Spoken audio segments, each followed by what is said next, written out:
Tear off a strip of painter's tape. Lay it on the floor in a rough square. It doesn't have to be neat. The corners can sag. One edge can peel up. Now, walk away. Make a coffee. Forget about it for a bit. Come back in 10 minutes. Nobody ever catches the approach. The cat is in the square. It wasn't there when you left. Nobody saw it happen. There was no negotiation. It made no sound. But there it is now, folded up, dead center on the bare wood, tail tucked, sitting inside 4 lines of tape like it just closed on the property. This is the part to hold on to. Cats don't just like enclosed spaces. They need them. And the pull is wired so deep that a 2-dimensional outline, a square with no walls and no roof and no inside at all, is enough to set the whole instinct off. A box, you can almost understand. This isn't a box. There's nothing in that square. So why is your cat sitting in it? That question is the whole video, and the answer goes a lot deeper than cats are weird. It runs straight down into how a small animal that hunts and gets hunted actually experiences a room. No walls, no box, just a line. And the cat moves in. To understand the tape, we have to start with the box. Start where the stakes are highest, in an animal shelter. A new cat comes in, it has lost its house, its people, its smells, and every routine it ever had, all in one afternoon, and now it's in a loud concrete room that reeks of bleach and other people's terrified cats. This is about as bad as a domestic cat's day gets. In 2014, a researcher named Claudia Vinke at Utrecht University in the Netherlands ran the experiment that should change how you think about this. She took newly arrived shelter cats and split them into 2 groups. One group got a simple cardboard hiding box in the enclosure. The other got an identical enclosure with no box at all.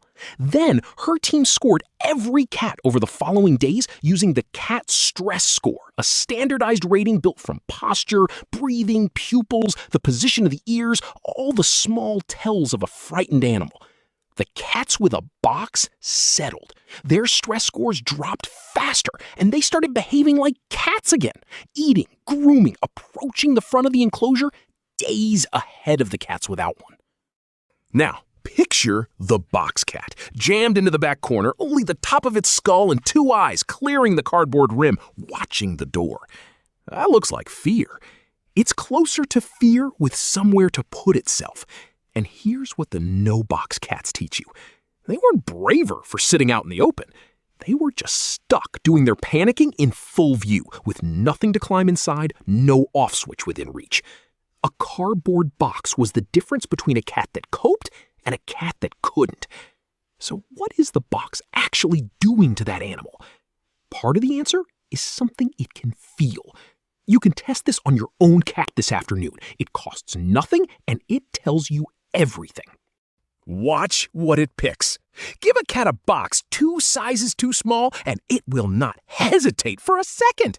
It pours itself in, flanks bulging over the cardboard rim, one back leg sticking out at an angle that cannot possibly be comfortable. The whole animal visibly delighted to be crammed into a container it does not fit. And this is the same cat that will stroll right past the $60 heated bed you bought it, the one with the orthopedic foam and the machine-washable cover, to wedge itself into an empty shoebox like it's filing a formal complaint about your spending habits. What the cat is actually chasing is contact, pressure on the body, on more than one side at once. There's a name for the drive behind it. Biologists call it thigmotaxis, the instinct to keep the body pressed against a solid surface, to hug the wall instead of crossing the open middle of a room. A box delivers that on every flank at once, and firm, steady pressure on the body does something you can measure in a nervous system. The clearest demonstration of what that pressure does came from Temple Grandin, the animal scientist, who as a teenager built herself what she called a squeeze machine, a padded device that pressed evenly on her body and found it quieted her own anxiety like a switch. The principle turned out to hold across wildly different animals. Firm contact lowers arousal. It's why a swaddled infant goes quiet, and why weighted blankets became a business. Most of us have paid for that feeling at some point. So when a cat jams itself into a box, those walls work like a hug it can't ask for. Pressure on every side, turning the alarm down. And while they're holding it there, they're quietly doing one more job. They're keeping it warm. Pick up a box your cat has just left and put your hand flat on the cardboard. It's warm. Warmer than the floor. Warmer than the air. Some of that is leftover cat, but cardboard holds heat on its own, and a cat will go looking for the box that's been parked in a sunbeam or shoved up against the radiator long before it ever sits down. Now for the part that reframes your whole house, cats run hot. According to the National Research Council, the body that sets the official nutrient and care standards for dogs and cats, a cat's thermoneutral zone, the temperature band where its body doesn't have to spend any energy at all keeping warm or cooling down, sits somewhere around 86 to 97 degrees Fahrenheit. That's roughly 30 to 36 Celsius. Read that number again because it's the punchline. Your living room is set to about 70. For your cat, 70 is the low end of the survivable range, cool enough that the animal is quietly burning fuel just to stay even every minute it sits there. So when your cat looks faintly disappointed in you, your home is simply running several degrees below its personal specifications, and it considers that a you problem. You know the tail flick, the flat stare that says your thermostat is a personal insult. A cardboard box fixes it for free. Corrugated cardboard, those little air channels sandwiched between two flat sheets, is a genuinely decent insulator. It traps the cat's own body heat and hands it back. The cat climbs in, kneads the floor of it a few times, and settles into a pocket of warmth it built out of garbage. Warm, hidden, and held. One box, 3 problems solved. But the deepest reason is the one that's been keeping the cat alive for a very long time. Your cat lives inside a contradiction every single day, and it's a strange one. A house cat is a predator. It has the eyes, the ambush reflexes, the silent feet, the whole kit for killing things smaller than itself. But it's also small enough that plenty of things would happily kill it. A coyote, a hawk, a dog, the neighbor's larger and stupider cat. It hunts and it is hunted. Both jobs, one animal, all the time. John Bradshaw, the biologist at the University of Bristol who wrote Cat Sense, makes this the center of how he reads cat behavior. Dogs descend from pack animals that meet a threat together. They have backup. A cat has no pack. When something frightens it, there's no group to close ranks, no ally to bark down the danger. Its entire threat management strategy is one move. Don't be seen. Get small, get hidden, get behind something, and wait it out. Now, look at what a box does for an animal running that software. It's a place to hide from what hunts it and a place to hunt from. Watch a cat in a box and you'll see both jobs running at once, only the eyes and the tips of the ears clearing the cardboard rim, the whole room under surveillance, a tiny coiled ambush waiting to detonate on an unsuspecting slipper. And this is the genuinely funny part.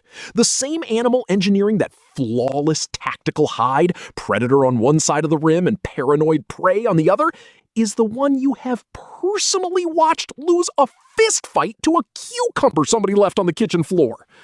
The instincts are perfect. The threat assessment is not. The box is the only thing in the house that solves being a hunter and being hunted at the same time, which is exactly why the next part makes no sense at all. So let's take everything we just built and throw it on the floor. Go back to the tape. 4 strips on bare hardwood, peeling up at one corner because painter's tape always does. Now check that square against the list. Walls? None. You could step over it without lifting your foot. Warmth? It's the same cold floor on both sides of the line. Shelter from a hawk?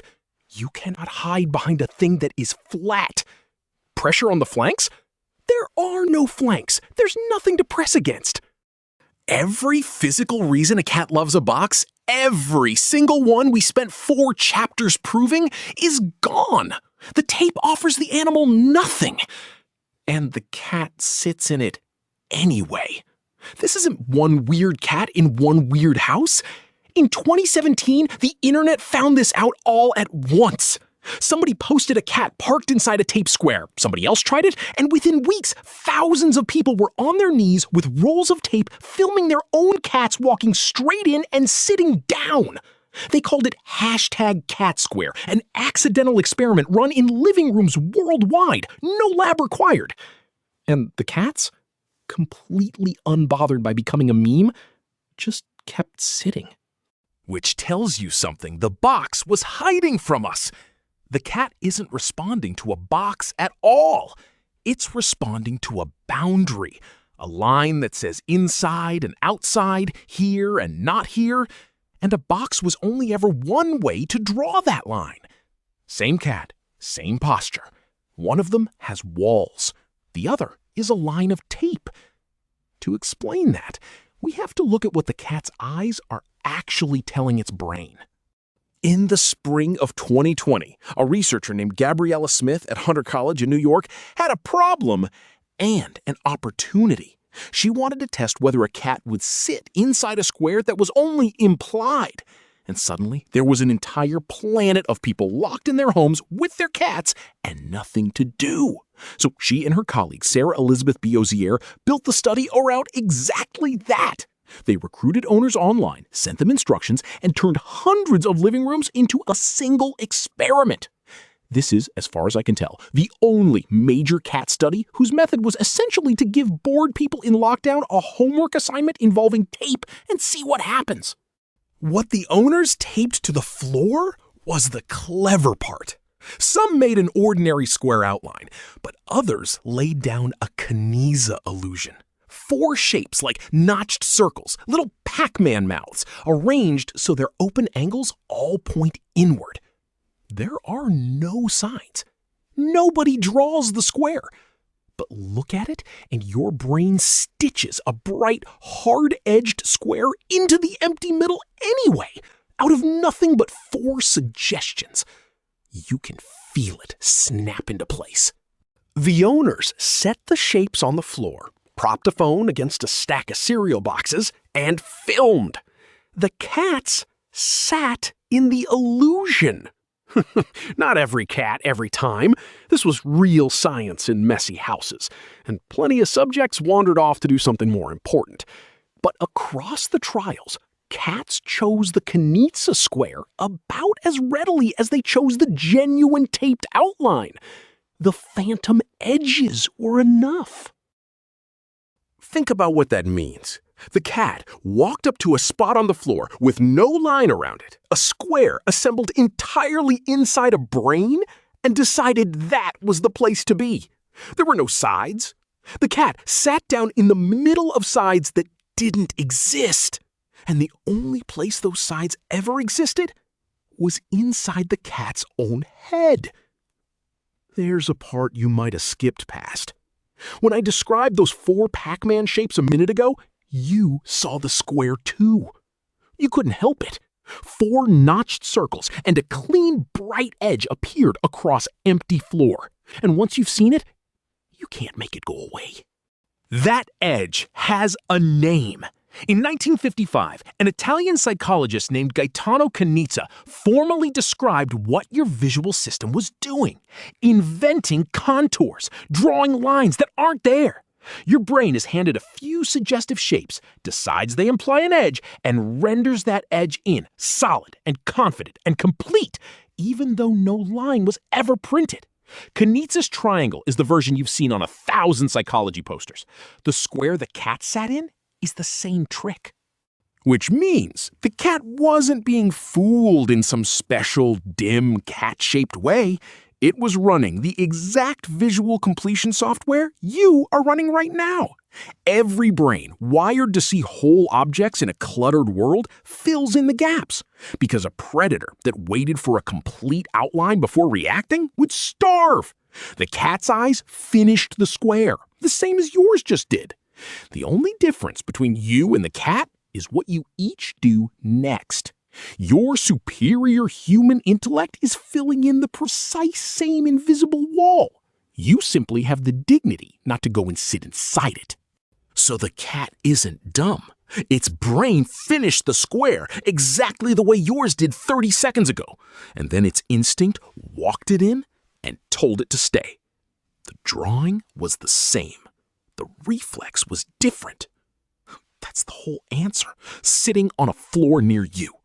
So go look at your floor. Look at your floor.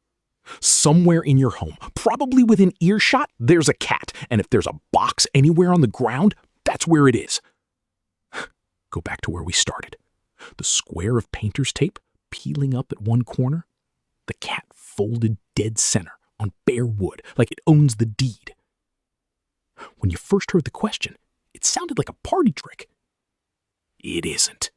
That cat in the tape is doing 5 things at once, and none of them are cute. It's reaching for the thing Claudia Vinky watched lower a shelter cat's stress scores. The pressure on its flanks quiets a nervous system the way Temple Grandin's machine quieted hers.